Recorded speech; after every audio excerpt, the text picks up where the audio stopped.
la loi, puisque l'article 11, alinéa 1 du Code électoral dispose que la période d'établissement de la liste électorale ainsi que les modalités pratiques de son exécution sont fixées par un décret sur proposition de la Commission électorale indépendante. Merci en tout cas. Alors Marius Como, et quelle réaction, commentaire justement après cette annonce? Je pense que tous les partis politiques attendaient du président de la CEI. Oui, en effet. Ce que les partis politiques ont d'ailleurs réussi à faire en répondant donc à l'appel du président de la CEI et de son institution, au fin de partager un certain nombre d'informations. Le président de la CEI, M. Koulibaly Kubier, a poursuivi justement son initiative de rencontre avec les acteurs, pour ne pas dire les parties prenantes du système électoral au niveau national. Il a rencontré les organisations de la société civile, il l'a fait bien avant avec les partis politiques, je l'ai dit tantôt, et donc c'était autour des guides religieux qu'il revenait au président de la CEI d'expliquer naturellement les quelques contraintes observées par son institution, les difficultés rencontrées, mais également et surtout demander aux guides religieux d'apporter leur modeste contribution, d'apporter leur savoir-faire, leur sens de responsabilité, leur qualité d'homme de Dieu, au fin donc de permettre à la Côte d'Ivoire d'organiser des élections paisibles, d'organiser des élections non violentes.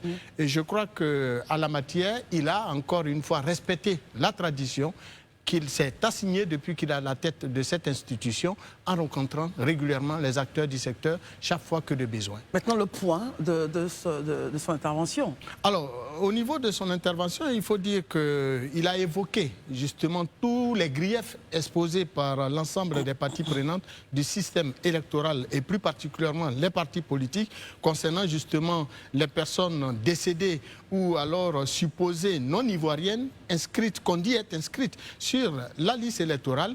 À ce propos, le président de la CEI a reconnu les limites du système et rappelé que son institution ne détient pas le registre des décès de l'État de Côte d'Ivoire. Ma question, je la reprends. J'aimerais avoir votre commentaire sur ce que le président de la CEI dit en disant, je rappelle en disant que la révision électorale indépendante de la liste électorale qui est demandée, sollicitée par les partis politiques, et cela crée des tensions, se fera après l'élection présidentielle. C'est la question précise que je vous pose. Soyez rassurés, chère Christelle. Ma position, elle est connue.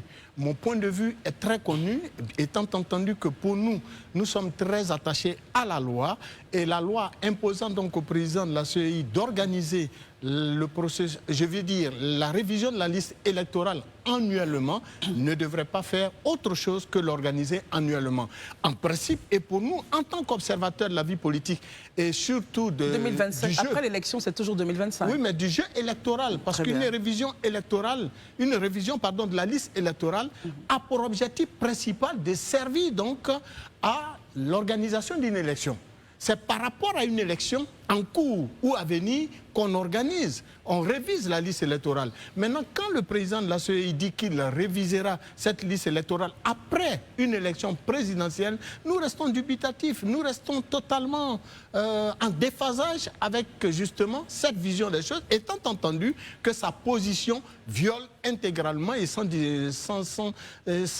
faux fuyant, sans se tromper, eh bien, la loi qui régit le fonctionnement de son institution. Très bien, c'est votre point de vue. Notre point de vue n'a pas bougé d'un iota. Très bien, écoutons Daouda justement. Daouda, commentaire.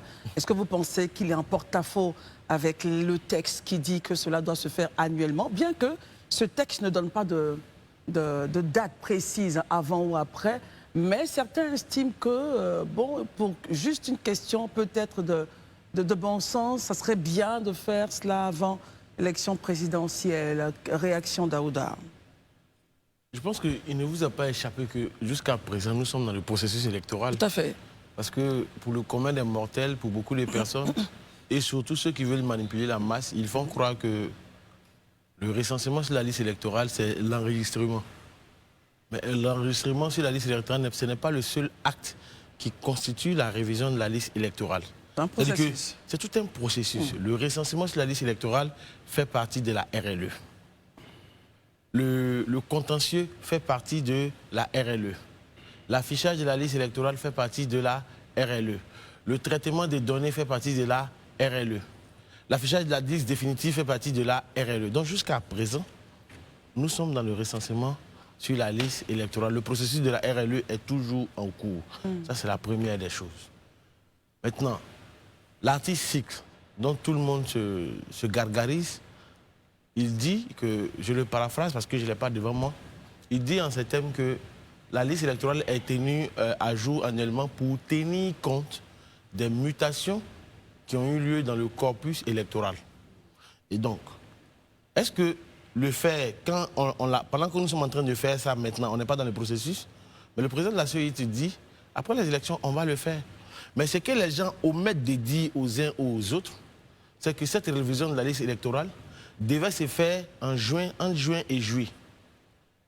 Ce sont les partis politiques, dans un accord tacite entre eux, ils ont prétexté que c'était les vacances scolaires, il y avait beaucoup de prétextes, tout et tout.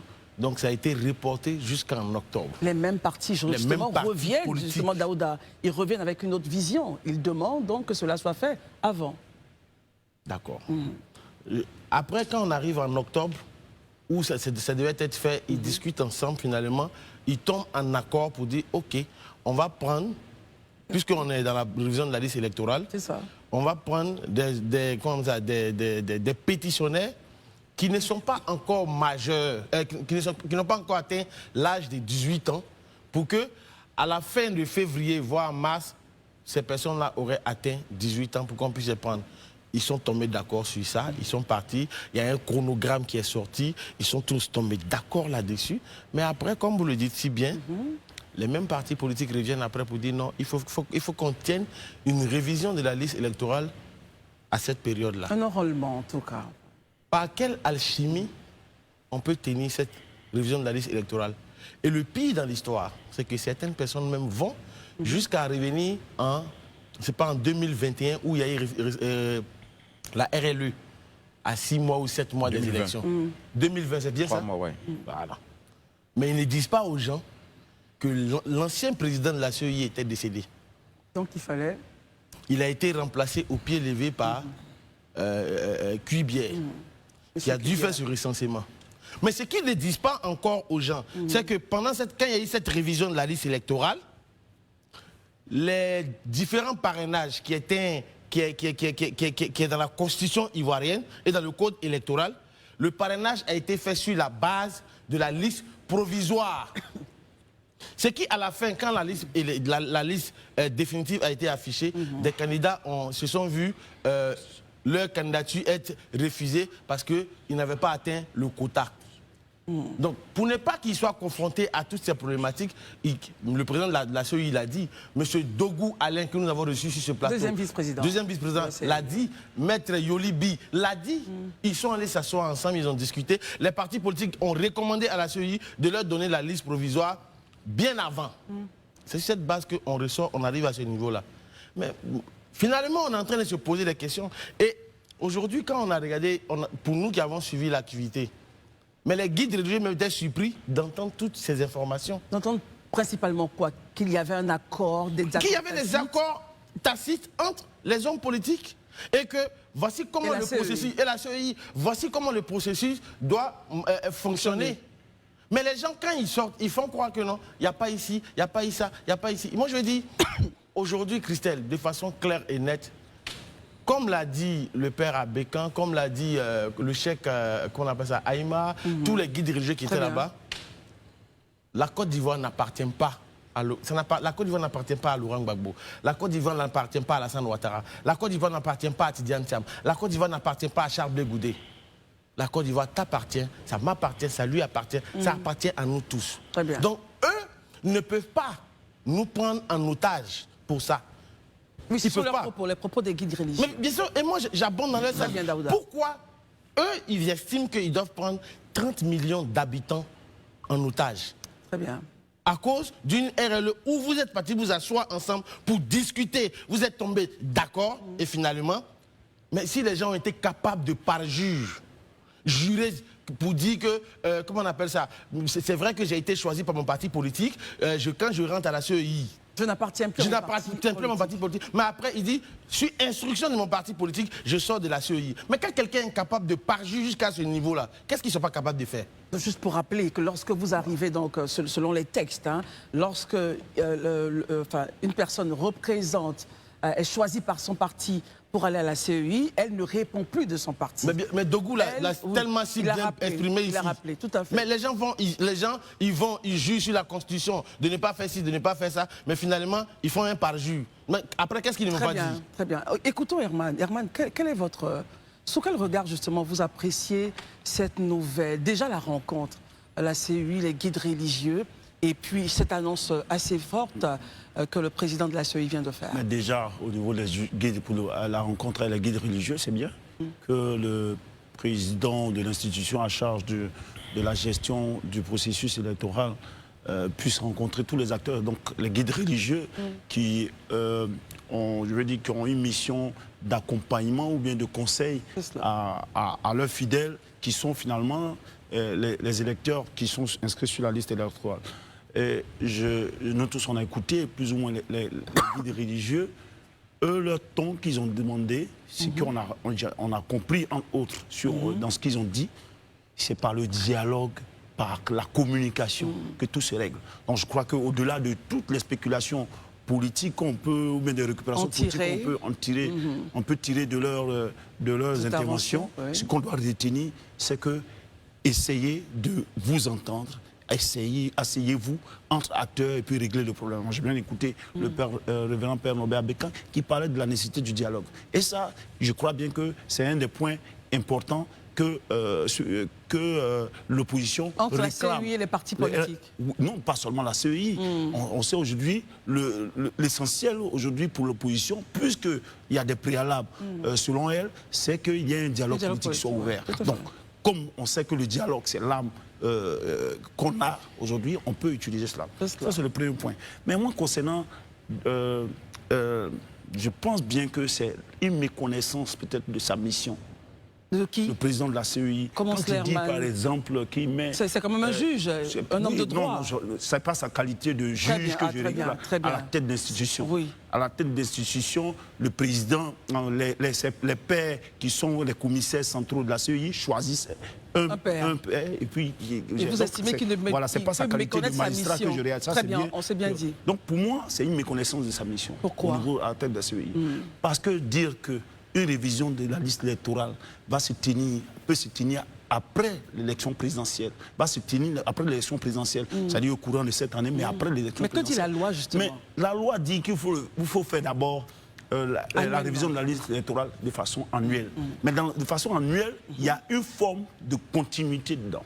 C'est-à-dire? En réalité, dans l'intention des législateurs, enfin de ceux qui ont prévu ça dans le code électoral, quand on dit de faire la révision de la liste électorale annuellement, parce qu'en réalité, à la veille du 25 octobre, c'est-à-dire que le 24 octobre, celui qui a 18 ans, il devait pouvoir être un électeur le lendemain. Parce que c'est pour les 18 ans, c'est pour celui qui est majeur. Donc si on fait des arrangements pour exclure certaines personnes dedans, ça ne répond pas à l'esprit de la loi. Du législateur. Mais ce n'est pas votre interprétation, ça veut dire quoi? Si on doit pouvoir rester dans cette intention du législateur, ça veut dire que le processus de révision de liste électorale, c'est un processus d'actualisation et qui est continu. C'est-à-dire que du 1er janvier jusqu'au 31 décembre, la CEI devait pouvoir, avec tout le mécanisme, tout ce qu'il veut comme moyen, actualiser les listes chaque jour. C'est ce qu'on appelle annuellement. Mais aujourd'hui, on est arrivé à une interprétation où on convoque chaque fois avec de l'argent, des ressources financières qu'on mobilise, des ressources humaines qu'on mobilise, on convoque à une période pour faire... Bon, on est dedans. Mais une autre chose, là, c'est la charrue avant les bœufs. C'est-à-dire... Parce que l'événement pour lequel on doit avoir une liste électorale révisée, cet événement, on saute l'événement, on dit on va faire la révision de la liste électorale là, après l'événement. À quoi ça sert? C'est comme si vous demandez, aujourd'hui même les Ivoiriens, beaucoup d'Ivoiriens, Non, reprenez, vous dites beaucoup d'Ivoiriens ont ironisé sur la question. L'événement qui doit se faire chaque année, mais l'élection c'est chaque 5 ans, c'est pas chaque... Ouais, quand je dis, je parle de la révision de la liste électorale. Très bien. Chaque année, ouais. Oui, maintenant, dans l'année électorale, si on a prévu faire une révision de la liste électorale, le bon sens suggère qu'on fasse cette révision avant les élections et non pas après l'élection présidentielle. C'est votre vie. Mais Ivoiriens, regardez comment est-ce que les Ivoiriens ont ironisé aujourd'hui. Qu'est-ce qu'ils ont comme fait? si on demande à l'imam de faire la cérémonie du 7e jour avant la cérémonie du 40e jour. Il y en a même qui ont pris les chrétiens. Il y en a même qui ont... le 40e jour, quoi, en fait. Non, parle de ce que non, monsieur, vous taisez, je vais... Écoutez, on soit un peu... Non, je n'ai pas mal dit. Messieurs, exactement. revenons, Non, monsieur Daouda, je comprends votre... C'est-à-dire que le montant de parole, vous voulez le réduire. Revenons au point qui est vous très pouvez vous important taire pour que nous. je continue.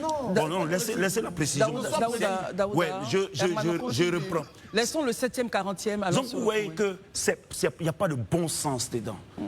Ce qui est normal, c'est qu'on tienne la révision de la liste électorale avant l'élection présidentielle. Mais prenons dans l'absurde. Si on considère que... Je vais terminer par là, parce que je n'ai pas l'intention d'être aussi long. Je crois que les Ivoiriens me comprennent. Si dans l'absurde, on se dit que les acteurs politiques, ont fait des concessions tacites, ils se sont entendus un accord tacite pour cela. Mais la loi, là, la personne qui est chargée d'organiser les élections, c'est la CEI. C'est une fuite en avant lorsque le président de la CEI à chaque fois dit oui, les acteurs politiques et moi on s'entend. Non, les acteurs politiques peuvent suggérer, mais le dernier mot revient à l'organe qui est chargé de l'élection, de l'organisation de l'élection présidentielle. Et c'est un peu ce qu'ils ont fait. Donc, si ils se sont entendus pour dire que... Je crois bien que même quand ils étaient partis faire leur rencontre... Très bien, s'ils avaient su, s'ils avaient su que on allait sucrer la révision de la liste électorale pendant l'année électorale, c'est pourquoi on leur demandait de revoir le calendrier par rapport au parrainage. Je crois bien qu'ils n'allaient même pas accepter cela. Très bien, c'est parce que les gens leur ont caché cet aspect-là que finalement ils se sont engagés dans pour dire oui, qu'effectivement il faut faire 6 mois avant et aujourd'hui on prend ça comme un élément. Non, il faut réviser la liste électorale de façon continue. Si on ne peut pas, qu'on a choisi des périodes, la période-là doit se faire avant l'élection présidentielle. Merci Herman. Merci Herman. Alors, Élisée Boloube, vous avez bien écouté les différents points de Marius, Daouda, d'Herman et tout cela. Et ensuite, il a même dit que sûrement qu'ils n'avaient pas toutes les informations. En tout cas, les partis politiques signataires. Sinon, s'ils avaient toutes les informations, ils n'auraient pas justement signé ce chronogramme qui aujourd'hui pose problème. Au total, appréciation sur la rencontre entre guides religieux et la CEI et puis l'annonce faite d'organiser la RLE après l'élection présidentielle. Ok, je vais rapidement sur le point par rapport à la rencontre. Sur la rencontre, je voudrais en tout cas saluer l'initiative de la CEI de rencontrer les guides religieux. Au regard de tout ce qui nous a été donné d'entendre et de voir, on comprend la pertinence de cette rencontre-là. Elle était vraiment nécessaire. Quand je prends par exemple les propos du père Norbert Bécan, qui lui a reconnu qu'il a appris beaucoup de choses hier qu'il ne savait pas, qu'il ignorait. Et même il a dit qu'il pense que, et comme le président de la CEI l'avait recommandé, que des moyens soient mis pour que l'information et la sensibilisation se fassent, pour que les gens puissent comprendre. Moi, j'ai compris au travers de ces propos-là qu'effectivement, beaucoup de décisions sont prises sur la base d'un manque d'information. En le disant, c'est un peu un aveu. Deuxièmement, il a parlé de la nécessité du dialogue, qui est pour moi indispensable, hein. C'est normal. Et ça, personne ne peut en tout cas aller à l'encontre de ce fait-là. Mais je retiens aussi les propos du cheikh Diakité que j'ai trouvé, surtout la conclusion de son... On peut rappeler ses propos? Oui, je vais y arriver. La conclusion de ses propos, il a dit que il y a une ligne rouge. On va écouter. Ne dites plus rien. Écoutons justement ce magnéto-là des guides religieux et on revient. Dans notre pays, il faut ce dialogue. Et en dialoguant, on peut trouver un chemin. Vous nous avez rassemblés, nous tous ici. Moi, j'apprends beaucoup de bonnes choses. Et dans ce que vous avez dit, vous avez mis beaucoup d'argent sur le budget, là, sur la communication, sur l'échange. Monsieur le Président, c'est ça qu'il nous faut. Au Sénégal, à côté, c'est le ministère de l'Intérieur qui organise depuis toujours. Et les Sénégalais ne s'en plaignent pas trop. Ici, on a dit, c'était le ministère de l'Intérieur, on dit non, c'est indépendant. et puis on s'est mis dedans pour que ça soit partisan. C'est des contradictions qui nous empêchent de fonctionner normalement. Il y en a qui pensent que quand on est politicien, quand on a créé un parti politique, qu'on s'est donné un titre foncier sur la Côte d'Ivoire. La Côte d'Ivoire, ce n'est pas pour les politiciens seulement. La Côte d'Ivoire, c'est nous tous. Ce sont des propos assez forts. Okay. Certains estiment qu'ils ont un titre foncier sur la Côte d'Ivoire parce qu'ils sont dirigeants de partis politiques. Lorsque le révérend père Norbert Abékan prenait la parole, il revenait justement sur Christelle, je pense que les propos du cheikh Diakité, surtout dans sa chute, ce qu'il vient de dire là, je crois que ça peut choquer, mais c'est tellement juste. Mais au nom de quoi les politiques trouvent qu'ils ont tous les droits? Sur ce plateau, je l'ai toujours dit, ils pensent qu'ils ont tous les droits, ils n'ont aucun devoir. Mais pourquoi? C'est-à-dire qu'ils ont un blasting pour tout ce qu'ils demandent, tout ce qu'ils disent doit s'appliquer. Mais attends, on est 31 millions vivants en Côte d'Ivoire. Eux, là, tous réunis, on les met dans une salle, ils peuvent pas faire 100 millions. Mais certains estiment qu'ils partent justement au nom de ces 31 millions, Élisée. Non, mais ils parlent au nom de ces 31 millions comment? Un pays là, c'est régi. Il y a des partis politiques, ils ont leurs militants. Donnez les membres de vos militants, on va les compter. Ils sont combien dans le pays? Comparé aux autres Ivoiriens, il y a des sympathisants, certes, mais tout le monde n'est pas forcément encarté dans les partis politiques. Donc on ne peut pas de facto dire que bon, les politiques, ils ont le blasting, et je suis désolé. On va revenir au fait. Mais je vais dire qu'une des choses que moi j'ai trouvé très intéressante dans ses propos, c'est le fait qu'il ait dit, surtout l'imam, qu'il soit revenu sur le fait qu'il y a une ligne rouge que les hommes politiques ne doivent pas franchir. Ça, franchement, j'ai apprécié. Et laquelle? Et il a dit la ligne rouge, c'est la violence. Ça, les hommes politiques peuvent faire tout ce qu'ils ont envie de faire, échanger, discuter, se débattre entre eux, mais il y a une ligne rouge qu'ils ne doivent pas franchir, c'est la violence. Et je suis totalement d'avis avec lui. Il faut qu'on prenne toutes nos dispositions, mais vraiment, il ne faut pas qu'on franchisse le pas de la violence. Ça, c'est déjà un. Mais je vais revenir maintenant sur tout ce qu'on est en train de dire, la pertinence, le fait que le président Kuibi a dit ça va se faire après les élections. Tout à fait. Moi, je suis venu aujourd'hui avec le code électoral, le voici ici, parce que j'ai dit, moi, je ne parle pas des choses pour parler. L'article 6 du Code électoral, voici ce qu'il dit. La liste électorale est un document administratif sur lequel sont inscrits l'ensemble des électeurs. Elle est permanente et publique. La liste électorale est tenue annuellement par la commission chargée des élections pour tenir compte des mutations intervenues dans le corps électoral. Tout à l'heure, Herman a dit quelque chose. Il a dit que la révision doit être faite en prélude à l'élection. C'est ce qui est logique et normal. Mais Christelle, la révision est faite en prélude à l'élection. La révision électorale, là, c'est l'enrôlement, c'est le traitement des données. C'est un processus. Attends, je vais expliquer. Non, il faut que les Ivoiriens comprennent. Allez-y. C'est l'enrôlement, c'est le traitement des données, c'est la publication de la liste provisoire, c'est le contentieux et c'est la publication de la liste définitive. Dès l'instant qu'on a publié la liste définitive, là, on a fini avec la révision. C'est ce que ce test-là dit quand il vous parle de mutation intervenue dans le corps électoral. On rappelle l'article? L'article 6 du Code électoral. Donc ça veut dire que tant qu'on est dans le processus, on est dans la révision. Tant qu'on n'a pas affiché la liste électorale définitive, pour dire aujourd'hui, là, voilà ceux qui sont censés prendre part à l'élection, on est dans une révision de liste électorale. Parce qu'il y a une confusion de thèmes. Beaucoup d'hommes pensent que la révision de la liste électorale, c'est l'enrôlement sur la liste électorale. C'est pas ça. C'est pas ça, c'est une confusion de thèmes. La révision de la liste électorale prend fin à la publication de la liste définitive. L'enrôlement a commencé en octobre et novembre. Après ça, il y a eu tout ce qu'on a vu. Aujourd'hui, d'octobre à aujourd'hui, on a combien de mois? On a 7 mois, si je ne me trompe pas, 6 ou 7 mois. C'est-à-dire que le processus, déjà, on est encore dans le contentieux. On n'est même pas encore dans la liste provisoire. La liste provisoire va arriver au mois de juin. Donc, de novembre à juin, vous verrez qu'on est autour de 8 mois. À quel moment on arrête le processus qui est en cours? On n'a pas encore terminé. La liste définitive, Élisée. Voilà, la liste définitive, c'est en juin. À quel moment on arrête le processus qui n'est pas encore terminé et puis on reprend tout à zéro avec, comment on appelle ça, le processus à nouveau avec l'enrôlement et toutes les étapes. En même temps, les partis politiques vont vous apposer le fait que c'est statutaire. Chaque année, on doit avoir une élection. Je vais y arriver. À quel moment donc on arrête et puis on reprend le processus à zéro pour encore 8 autres mois ou 7 autres mois? Ça veut dire qu'on dépassera la date des élections qui est prévue le 25 octobre prochain. Voilà la Constitution.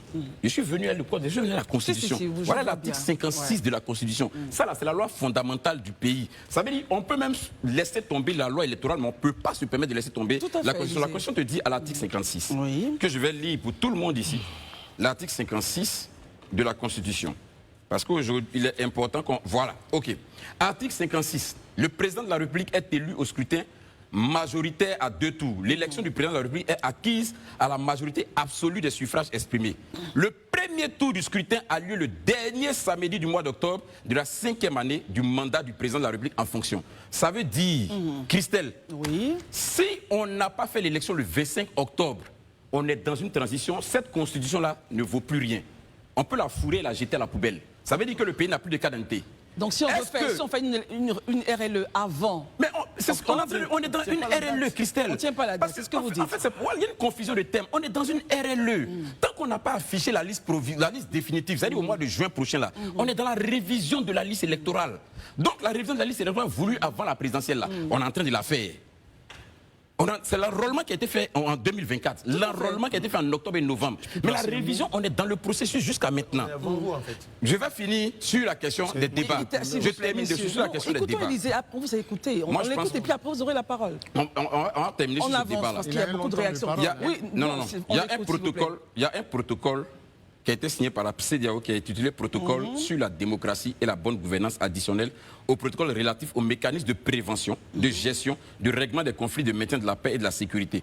Dans sa section 2, à l'article 2, alinéa 1, aucune réforme substantielle de la loi électorale ne doit intervenir dans les 6 mois précédant les élections sans consentement d'une large majorité d'acteurs politiques. Et dans son alinéa 2, voilà ce qu'il dit. Les élections à tous les niveaux doivent avoir lieu aux dates ou périodes fixées par la Constitution ou les lois électorales. Très bien. Ça veut dire, quand on dit tout ça, là, on peut faire toutes les gymnastiques qu'il faut. 25 octobre, là, on ne doit pas sortir du 25 octobre. Très bien. Quand Élisée finit de dire ça, Marie, je vois bien depuis lors que vous demandiez la parole et vous n'êtes pas en accord avec. Oui, Alors, bien sûr. Ben, parce que allez-y, allez-y. On fait beaucoup d'efforts pour essayer d'expliquer un certain nombre de choses que n'importe, même l'élève de CM2 aurait pu comprendre. Mais là, c'est la loi, il est factuel, là. Mais il nous dit, on est dans le processus de la révision de la liste électorale. Et il nous parle d'octobre 2024. Nous sommes en 2025. La loi fait obligation à l'institution de réviser le code électoral, de faire la révision de la liste électorale annuellement. Octobre 2024 n'est pas octobre 2025. C'est le début de l'enrôlement. Mais nous sommes en 2024. Attendez. Est-ce qu'on s'est bien compris? Si nous avons commencé une révision de la liste électorale en 2024 et on nous dit en 2025, on est dans le même processus. Entre-temps, la loi qu'il est en train de nous citer précise que la révision de la liste électorale se fait annuellement. C'est-à-dire qu'en 2024, on fait une révision de la liste électorale à part. En 2025, on fait une révision de la liste à part et ainsi de suite. Mais on ne nous prend pas en 2024, on fait un processus et on nous traîne ce processus jusqu'en 2025. Entre-temps, le budget élaboré pour 2024 n'est pas le budget pour la révision de la liste électorale élaborée pour 2025. Donc de qui se moque-t-on? Très bien. Élisée, non, on se moque de personne. Élisée, réaction rapidement avant d'écouter Herman. Voilà. Je pense que j'ai dit quelque chose, peut-être que je n'ai pas été compris. Je dis, la révision de la liste électorale, là, c'est un processus. L'enrôlement a commencé en octobre et novembre 2025. Mais l'enrôlement, là, ce n'est pas la révision de la liste électorale. C'est une étape de la révision de la liste électorale. Bon, qu'est-ce qu'on fait des autres étapes? Supposons donc qu'on a fait l'enrôlement juste en 2024. On a fini. Est-ce qu'on a révisé la liste électorale? Les autres étapes qui rentrent dans la liste électorale, on les fait quand? On n'est pas en train de les faire. Est-ce qu'on n'est pas dedans? Moi, c'est une question que je pose. Si on est d'accord que la révision de la liste électorale prend fin avec la publication de la liste définitive, est-ce qu'on est dans une RLE ou bien on n'est pas dans une RLE? Même si l'enrôlement a commencé en 2024, sommes-nous dans une RLE, oui ou non? Je pense que c'est une question qu'on peut se poser et puis tous le comprendre. Si tant est que on est tous unanimes que la révision de la liste électorale, là, elle prend fin avec la publication de la liste définitive. Mais je vais loin. Parce qu'il a posé la question 2025-2026. Le chronogramme. Et on termine pour je termine dessus. Le chronogramme du processus électoral qui s'achève avec la présidentielle d'octobre 2025. Ce chronogramme-là est en possession des partis politiques depuis le mois de septembre. Je l'ai dit ici plusieurs fois, à plusieurs reprises. J'attends juste qu'on vienne un matin puis on me dit non, Élisée, vous racontez n'importe quoi. On n'a jamais eu accès à ce chronogramme. On a juste eu ça à partir de janvier. Ce chronogramme-là, ils l'ont depuis septembre. Mais pourquoi depuis septembre qu'ils ont ce chronogramme qui nous donne toute cette période-là? À aucun moment, quelqu'un n'a dit non, mais on ne voit pas une révision qui doit avoir lieu en 2025. Parce que justement, quand la révision commence en 2024, en octobre et novembre, mais elle traîne sur le mois de juin, pardon, sur toute la première période de l'année 2025. Et on est dans la révision actuellement. C'est ça le problème en fait. Très bien. Alors, Herman, le point également, c'est qu'en 2024, à la demande des partis politiques, à cause des vacances, ils ont demandé à ce qu'il n'y ait pas de révision. Et vous êtes d'accord avec moi? Non. Alors, maintenant, quand on dit qu'on s'est rencontrés, on a validé un chronogramme, et puis aujourd'hui, on dénonce ce chronogramme, est-ce qu'on ne perd pas un peu les Ivoiriens? Réaction, Herman. C'est pourquoi tout à l'heure je dis, Oui. je dis quelles que soient les gymnastiques que l'institution a charge de gérer le processus électoral, en convoquant à chaque fois les autres acteurs politiques, quand bien même ils sont politiques, pour finalement les prendre pour des boucs émissaires sur les insuffisances de la gestion de ce processus-là. Moi, je trouve que si Élysée dit par exemple qu'il nous apprend que la révision de la liste électorale de 2024 continue sur l'année 2025, puisqu'il y a des étapes, en ce moment-là, pourquoi est-ce qu'on ne permet pas aux Ivoiriens de continuer l'enrôlement pendant qu'on est en train de faire cette révision de la liste électorale? Parce que l'enrôlement, c'est quoi? C'est juste permettre à des Ivoiriens qui ont le droit d'être sur la liste électorale, d'aller se faire enregistrer par l'organe sur un fichier électoral qui est géré par une institution. Qu'est-ce qui empêchait M. Cubier, pendant qu'il a reçu, il a fini en octobre, là, en octobre 2024, le premier enrôlement, de laisser les Ivoiriens, pendant qu'il est en train de chercher à traiter, de laisser les gens qui n'ont pas pu se faire enrôler, de continuer de se faire enrôler pendant qu'il est en train de penser aux autres étapes. Aujourd'hui, je ne crois pas que si des individus se mettent sur la liste électorale aujourd'hui, en train de se faire enrôler, ça va mélanger son calendrier. Pourquoi est-ce que finalement le processus de traitement et autres, parce que quand on dit traitement, on voit bien qu'il y a des irrégularités là-dessus, donc le traitement, qu'on me dise ce qu'on fait en réalité aujourd'hui, un simple logiciel qui va rentrer quelque part avec des croisements, on peut faire un traitement. Non, c'est des choses qui arrivent. Ne faites pas comme si. Il y a des pays où on s'enrôle depuis la maison avec un courrier adressé à la préfecture de police, à la préfecture de la ville. Donc il ne faudrait pas qu'on nous fasse croire que la révision de l'enrôlement, le système d'enrôlement. Oui, mais je dis que c'est voilà pourquoi je dis. Parce que c'est la CEI, ceux qui gèrent la CEI, qui doivent proposer aux Ivoiriens, au gouvernement, la meilleure façon de faire enrôler tous ceux qui ont le droit d'être sur la liste électorale. C'est ce qui fait qu'il y a un problème.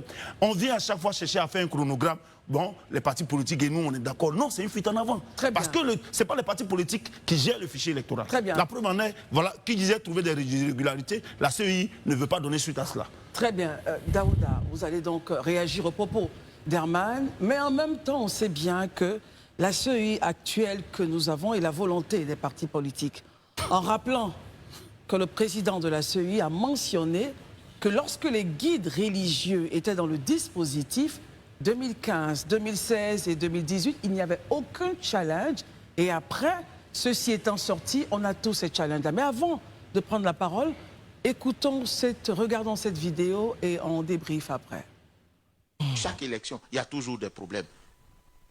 Et vous, les hommes religieux, vous en avez fait les frais, vous aussi. En 2014, la loi a bien voulu désigner les hommes de Dieu au sein de la commission électorale indépendante, alors que vous avez bien travaillé. En 2015, vous avez organisé les élections en Côte d'Ivoire ici, sans bruit. Vous étiez membre de cette commission en 2015. Je le dis sous le contrôle du chèque et puis de l'abbé Boni Martial, qui était également à la commission électorale indépendante. En 2016, ils ont également bien organisé les élections législatives. En 2018, ils ont bien organisé les élections locales. Mais qu'est-ce que c'est, monsieur? Bien que nommés pour 6 ans, ils ont dit qu'ils n'avaient plus confiance en la commission électorale indépendante. Très bien. Alors, Daouda, après donc, ces propos, vous faites un point sur, justement, réaction à ce que Herman disait, assurément. Je pense que c'était un de vos points ou pas, mais en tout cas, vous avez la parole.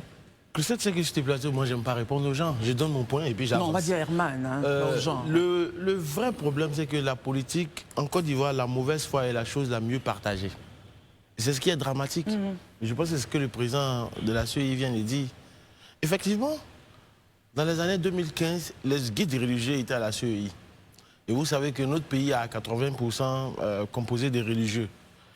Et les élections sont tellement bien passées. Donc finalement, les hommes politiques eux-mêmes sont des religieux. ils prient. C'est-à-dire Quand je dis qu'ils sont religieux, c'est des hommes de foi. Engagés, Voilà, ils sont engagés spirituellement. Ouais. Donc ils savent que la parole de ces guides religieux-là porte vis-à-vis de la population.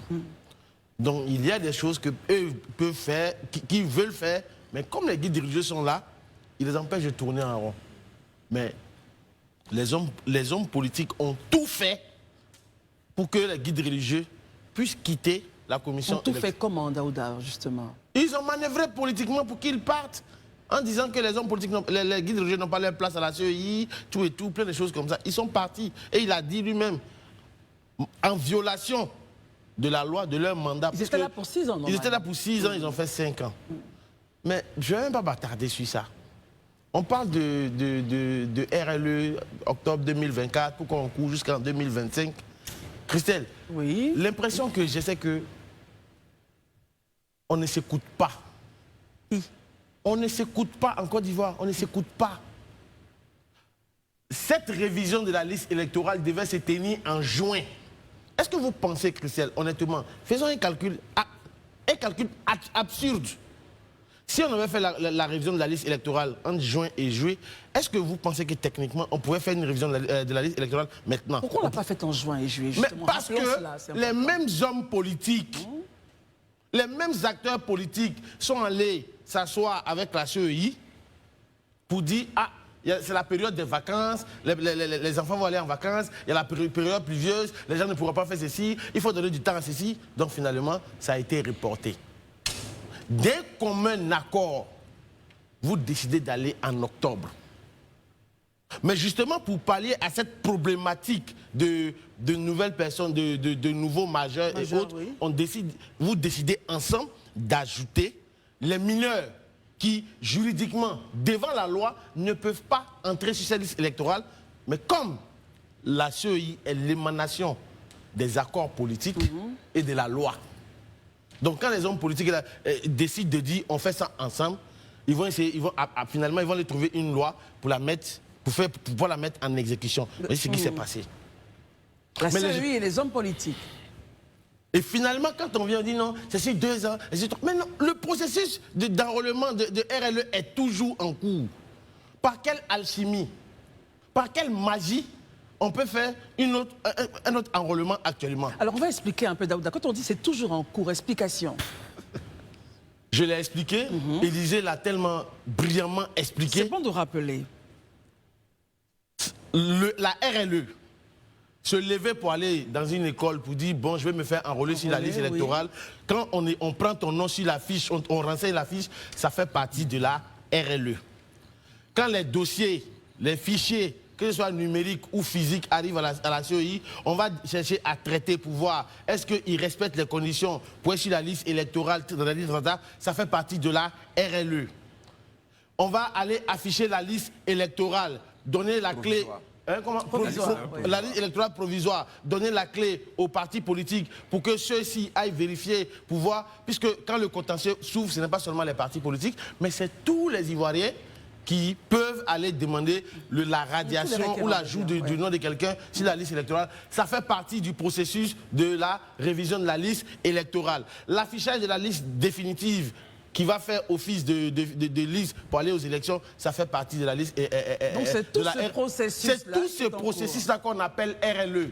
Très bien. Mais certains politiciens font croire à l'opinion publique que c'est l'enrôlement sur la liste électorale-là qui est la RLE. Mais ce n'est pas juste.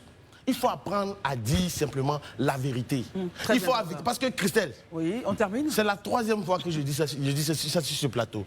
Il n'y a rien de plus important pour une démocratie qu'un électorat bien informé. Malheureusement, certains politiques, certains acteurs politiques, certains politiques encagoulés ont tendance à faire croire aux gens que manipuler l'opinion, il faut dire simplement la vérité. La vérité, ça ne tuera pas. La vérité libère et c'est biblique.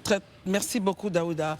En tout cas, je ne pense pas qu'en Côte d'Ivoire, on ait des politiques qui sont encagoulés. Hein, enfin, voilà, je ne pense pas. On termine rapidement avec vous, Élisée, et on part au journal. Oui, je vais aller très vite. Eman a fait des propositions qui, moi, sont des propositions judicieuses. Hein.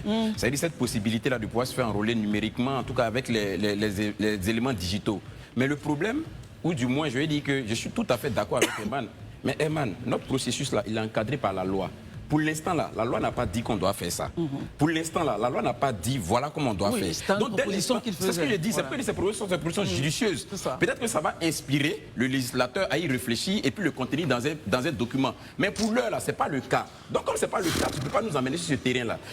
Arrêtons-nous et limitons-nous à ce que la loi dit. Si ce que la loi dit n'est pas respecté, c'est vous les mêmes là qui direz demain qu'on ne respecte pas la loi. Faisons un effort à un moment donné pour sortir de ce conflit qu'on a, nous tous ivoiriens là, avec la loi là, qu'on sorte vraiment de ce conflit et que désormais on ait pour seul repère le respect fondamental de la loi. Très bien, c'est capital et c'est important. En tout cas, on retiendra les propos du chèque qui disait, et je le cite, ils peuvent tout faire, mais pas de violence en Côte d'Ivoire.